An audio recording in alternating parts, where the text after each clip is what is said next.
Good morning. Welcome to the forecast discussion for March 11th, 2013. This month is going pretty fast. It's already the 11th, and it is currently 8:40 a.m. We have temperatures in the mid to upper 30s over much of the Philadelphia and New York City metropolitan areas. We have a few cold spots here and there over the interior. This, I think, is an error in Atlantic City. I do not think it's 31 degrees in Atlantic City, while Philadelphia is 40. Probably an error there. But what isn't an error is plenty of low clouds and fog throughout the region due to the snow that is left over melting away, and we're having warm air invade the region. And that warm air is going to get us into the mid 50s over the northern interior and upper 50s to lower 60s along the coast, making for a wonderful and comfortable spring day. But for how long? Well, that's the main question, isn't it? Well, you can see off to the west we have periods of rain developing over the Ohio River Valley with a few embedded thunderstorms. This cold front is going to move through likely by tomorrow afternoon. Ahead of this cold front, a few scattered showers, and then the main heavy rainfall moves through late tomorrow morning on through tomorrow afternoon with a few embedded thunderstorms. A lot of these showers that you're seeing here are not reaching the ground and will struggle to get through the forecast area due to some subsidence over the region.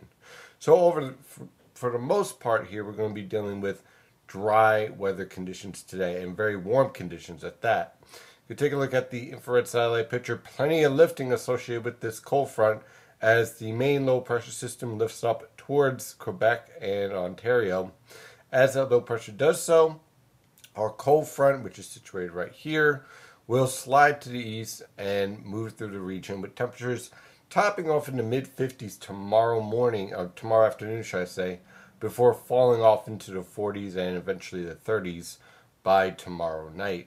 Now, on the water vapor satellite picture, you can see that low pressure system lifting north and plenty of warm air surging out ahead of this cold front with high pressure off of the Atlantic Ocean also helping to drive that warm air into the region. So enjoy today. It's going to be absolutely beautiful. Then we fall back to a little bit more of a reality, should I say, with temperatures basically struggling in the mid 40s to lower 50s, slightly below normal, but nothing too extreme either way. Taking a look at the forecast using the European model guidance from the Penn State EWOL website, you can see warm conditions are setting up for the region for this afternoon. By tomorrow, that cold front will move through with showers and a few embedded thunderstorms. Again, temperatures ahead of the cold front will push into the mid-50s. Thereafter, high pressure is pretty much in control for the rest of the week.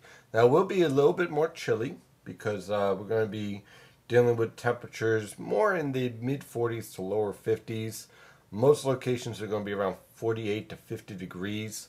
And you can see that cold air in place. Now, notice something I want to really point this out here.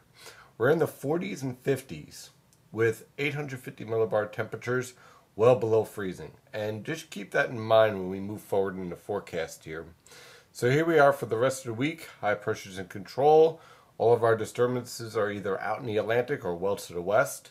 And that's going to hold on true through Monday with tranquil weather conditions and temperatures averaging pretty much near normal to slightly below normal. Now, there is potential for next week for a big storm. This storm might be something to keep an eye on. We have to watch out how the wind's set up, and we also have other models like the GFS and the Canadian model guidance that really suggest this is not a big deal. It really depends on this low pressure system really being able to explode off the east coast and this upper level low to basically deepen and cut off. If that doesn't happen, this just gets shoved right out into the Atlantic with no major concerns. If it is able to cut off and intensify, then you're ending up with a rather impressive storm along the coast. But notice what I said about those 850 millibar temperatures. They're not exactly the, coldest for this time of year. And the translation from 850 millibar temperatures down to the surface is a little bit more difficult.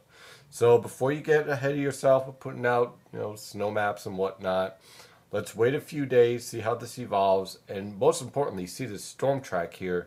Because if these winds are more from the east than the northeast, then you end up with a cold rain at 39 degrees rather than wet snow at 32. So we're going to keep an eye on this storm and see how it evolves. We have a few days, so don't jump the gun yet. We're just going to wait a bit and see how this sets up. And then as the storm lifts north, we start ending up with this zonal pattern setting up nicely throughout the United States, with Pacific air invading the country. That is your forecast for today. Of course, I'm your meteorologist, Stephen DiMartino. You can follow the latest weather information at nynjpaweather.com and nynjpaweather on Twitter and Facebook. Have a wonderful day. Stay safe out there.